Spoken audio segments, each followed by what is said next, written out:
সীতা প্রেম। তো এই তোমাদের ভজনটা হলো এই গুপ্ত বৃন্দাবনের ভজন, গুপ্তি স্বরূপের ভজন। এই যে তোমরা এই যে জিনিসগুলি নিয়ে আসছো মহাপ্রভুর জন্য, মহাপ্রভু সেই গম্ভীরাতে গুপ্ত ভাবে রাধার ভাবে ভাবিত ছিলেন। আমাদের গদাধর পণ্ডিত গোস্বামী ছিলেন সেই রাধা স্বরূপ। হ্যাঁ, তিনি গদাধর পণ্ডিত গোস্বামীর সঙ্গে কিন্তু বেশিক্ষণ থাকতে পারতেন না, রাধার ভাবে ভাবিত হয়ে আলিঙ্গন করতে যেতেন, সেদিন তিনি দূরে থাকতেন। গদাধর পণ্ডিত গোস্বামী শ্রীমদ ভাগবত পাঠ করতেন, আর মহাপ্রভু শরীর থেকে শ্বেদ কম্প পুলকাশ্রু অষ্টসাত্ত্বিক ভাবে বিকার হতো। মহাপ্রভুর চতুর্দিকে যে ভক্তগণ থাকতেন এমনভাবে ধর্ম বাহির হতো সেই পিচকারির মতো, আশেপাশে যারা ছিল তাদের শরীর ভিজে যেত ঘামে। হ্যাঁ, আর মহাপ্রভুর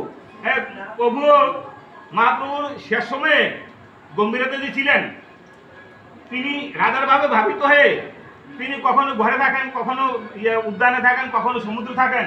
স্বরূপ দামোদর রায় রামানন্দ তাদেরকে রাখলেন প্রহরী হিসাবে দরজায়। দরজা বন্ধ আছে, প্রহরী হিসাবে দরজায় শুয়ে আছে, যদি দরজা খুলে যায় তাহলে তাদের গায়ে তো টাচ হবে, স্পর্শ হবে। দেখলো দরজা বন্ধ আছে, দরজা খুলে দেখে মহাপ্রভু নাই। প্রভু সিংহদ্বারে, প্রভু সিংহনীরে মহাপ্রভু নিবাস করছেন সেই রাধার ভাবে ভাবিত হয়ে। সেই গম্ভীরাতে তোমরা এগুলি রেখেছো। আর এই যে রথ দেখা যাচ্ছে না, এই রথটা আমাদের বাইরে হবে। কালটা হলো আমাদের কি তিথি জানো? নেত্র উৎসব। কালকের তিথিটা হলো নেত্র উৎসব, নেত্রদান হবে। আর কি গুন্ডিচা নদীর মার্জন, এগুলি সম্বন্ধে যে আলোচনা হচ্ছে শোনো। তোমরা সবাই জানো, তবে এখানে আলোচনা হচ্ছে। নেত্র উৎসব কাকে বলা হয়? নেত্রদান দেওয়া হয় যখন গোপাল আনে, রাধাকৃষ্ণ আনে, নিতাই গৌর আনে, যখন দোকানে থাকে সেটা তখন অচল থাকে, জাগ্রত থাকে না, বাসকে তালা দিয়ে রাখা যায়, অপরাধ হয় না।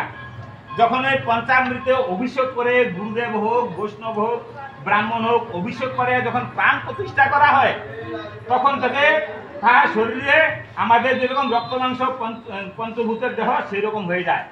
তখন তারাকে নিত্য স্নান করাতে হবে, ঘুম পাড়াতে হবে, আদর যত্ন করতে হবে।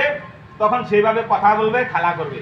আমাদের গোস্বামীগঞ্জ এইভাবে দামোদর মদন মোহনের সঙ্গে খেলা পূজা করেছিলেন। এই যে মহাপ্রভু যে গম্ভীরাতে ছিলেন সেইভাবে তো ছিলেন, কখনো সিংহদ্বারে, প্রভু সিংহনীরে। এই আমাদের রথ সম্বন্ধে আলোচনা হচ্ছে। রথ বাইর হয় কয়দিনে? 15 দিনে। কেন 15 দিনে বাইর হয়? রথ কেন হয়? রথযাত্রা জগন্নাথের সংক্ষেপে বলা হচ্ছে। প্রথমে জগন্নাথের যে পূর্ণিমা গেল না, জ্যৈষ্ঠ মাসে শুক্লপক্ষের পূর্ণিমা তিথিতে জগন্নাথের প্রকট হয়েছেন। জগন্নাথের প্রকটটা কি করে হলো? ইন্দ্রদুম্ন রাজা ছিলেন সর্বপ্রথমে সত্যযুগে। ইন্দ্রদুম্ন রাজাকে ভগবান স্বপ্নাদেশ দিলেন যে তুমি জগন্নাথ বিগ্রহ প্রকট করো। তখন তিনি স্বপ্নাদেশ পেয়ে সমস্ত মন্ত্রীদের ডাকলেন, সকলকে সেই বসলেন, সভাসদে বললেন যে ভগবান কোথায় আছে দেখো। ব্রাহ্মণকে বিভিন্ন দিকে পাঠালেন, তাহাদের পুরোপুরিহিত বিদ্যাপতি, হ্যাঁ, বিদ্যাপতিকেও পাঠাইলেন। সবাই ঘুরে এসে গেলেন, কোথাও ভগবানকে দেখতে পেলেন না। তখন কিন্তু ভগবানের বিগ্রহ ছিল না। বিদ্যাপতি ঘুরতে ঘুরতে গেলেন সবরপল্লী। সেখানে গিয়ে দেখে ললিতা নামে একটা যুবতী মেয়ে আছে, বুঝলেন? তিনি সেখানে যাওয়ার পরে মেয়েটা তাকে ব্রাহ্মণকে সম্মান দিলেন, বসতে দিলেন। সারাদিন চলে গেল। হ্যাঁ, বিকালবেলা ব্রাহ্মণ ফিরে আসলেন, তাহার স্বামী, হ্যাঁ, বিশ্বা বসু। যখন ফিরে এলেন বললেন এটাকে, বলছে অতিথ রূপে নারায়ণ, বলে তুমি তার সেবা করো। বাবা যখন আদেশ করলেন তার সেবা করতে লাগলেন। 1 দিন 2 দিন 3 দিন 1 মাস 2 মাস সেবা করতে তাদের মধ্যে একটা প্রেম ভাব হয়ে গেল। তখন তাদের মধ্যে বিবাহ স্থাপন হয় ললিতার সঙ্গে। এখন তিনি কিন্তু আসছেন ভগবানকে দর্শন করার জন্য, তিনি সেটা ভুলে গেছেন। তখন একদিন ললিতাকে বলছে, হে প্রিয়ে, তোমার পিতা কোথায় যায়? শেষ রাত্রে যায় আর দিনের বেলা দুপুর হয়ে আসে, কোথায় যায়? তখন সে না জেনে, বাবাকে না জেনে বলে দিলেন যে নীলমাধবকে পূজা করতে যায়। দেখো বলে দিলেন কত, বলে কোথায়? নীলমাধব যে কোথায় আছে? নীলগিরি পর্বত। তখন তার আনন্দ সে চেতন এসে গেছে, আরে আমি তো ভগবানকে প্রকট করবো বলে এসেছি, এবার সন্ধান পেয়ে গেছি। একদিন বলছে তুমি তোমার বাবাকে বলো আমাকে সেখানে নিয়ে যেতে। তখন বাবাকে যে মাত্র বললেন, বলছে তুমি কেন বললে আমার প্রভুকে, আমার আরাধ্য দেবতাকে আর আমি পাবো না, সেতে নিয়ে যাবে, আমার সেবা থেকে বঞ্চিত হব। তখন বলছে না, কিছুতে যাওয়া হবে না। এখন স্বামী বলেছেন, এখন শ্বশুর দিতে বাধ্য হলেন। বলছে ঠিক আছে, তার চোখ দুটা বন্ধ করে নিয়ে যাবো, সেখানে গিয়ে তাকে দর্শন করে আবার চোখ দুটা বন্ধ করে নিয়ে আসবো, তাহলে সে কোন রাস্তায় গেছি কোথায় গেছি কিছু জানতে পারবে না। ললিতা করলো কি, গোপনে তার আঞ্চলের মধ্যে সরষা বেঁধে দিলেন। বলছে তুমি তো পেছনে পেছনে যাবে আর সরষাগুলি ছিটিয়ে দিবে, গাছ উঠে যাবে, তখন তুমি সেখানে যেতে পারবে। সে সেই জন্য সরষা ছিটিয়ে ছিটিয়ে চলে গেলেন সেখানে। সেখানে গিয়ে সে তাকে দর্শন করলেন, সেবা পূজা করলেন, বিরাট আনন্দ, অনেক বিস্তারিত। তারপরে ফিরে এলেন। ফিরে আসার পরে একদিন বলছে আমি এবার দেশে যাব। কেন? বলছে আমার এখন কাজ আছে। দেশে ফিরে এলেন, ইন্দ্রদ্যুম্ন রাজাকে বললেন। তিনি বললেন ঠিক আছে, ভগবান পেয়ে গেছি, চলো। সৈন্য সামন্ত নিয়ে সবাইকে নিয়ে গেলেন সেখানে। সেই শস্য গাছ হয়ে গেছে, দেখে দেখে দেখে দেখে গেলেন। গিয়া দেখে যে মাত্র নীলমাধবের কাছে গেছে, নীলমাধব প্রকট হয়ে গেলেন। না পেয়ে সবরপল্লীকে ঘেরা দিলেন। বলছে সে তালাই করে ভগবানকে দিবে না, সেই জন্য সে হয়তো সেটাকে লুকিয়ে রেখেছে। তিনি বলছেন আমি লুকাই নাই। বলছে তাহলে কোথায় আছে বলো।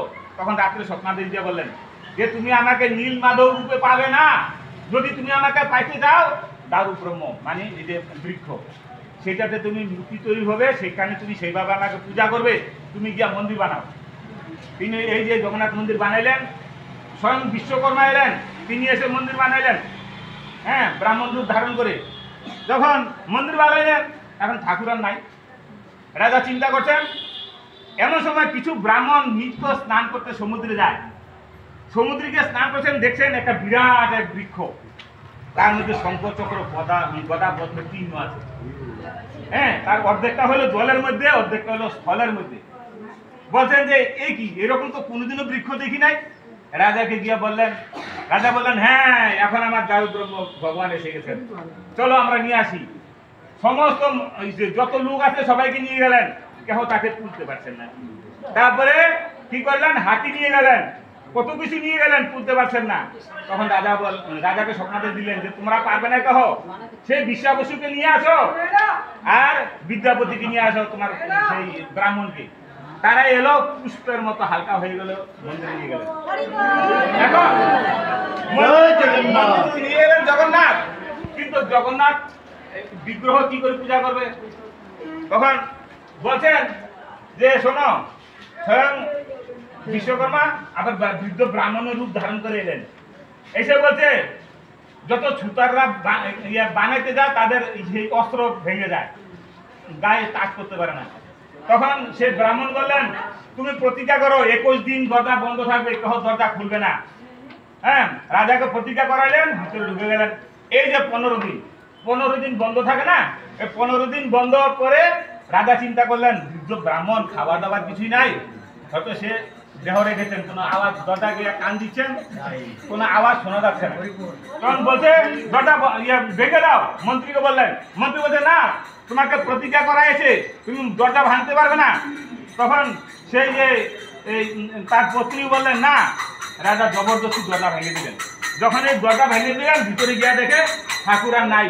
তখন রাজা চোখের জলে কাঁদছেন যে আমার পাপ হয়ে গেছে, অপরাধ হয়েছে, আমি 21 দিন রাখতে পারি নাই, বিশ্বকর্মাও নাই, আর এই সেই ব্রাহ্মণও নাই, ঠাকুরও নাই, মূর্তিটা আছে অধুরা অবস্থা, এই বর্তমানে যে অধুরা অবস্থায় আছে। হ্যাঁ, তখন তিনি বললেন যে আমি আর এই দেহ রাখবো না, আমি দেহ ছেড়ে দিব। পুষ্পের মধ্যে স্মরণ করলেন, পুষ্পেতে অনাহারে শুয়ে গেলেন 1 দিন 2 দিন 3 দিন। ভগবান তাকে কয়েকবার দর্শন দিয়েছেন। আবার বলছেন যে দেখো তোমার কোনো অপরাধ নাই, পাপ নাই, আমি এই রূপে প্রকট হব, সেই জন্য তুমি অধুরা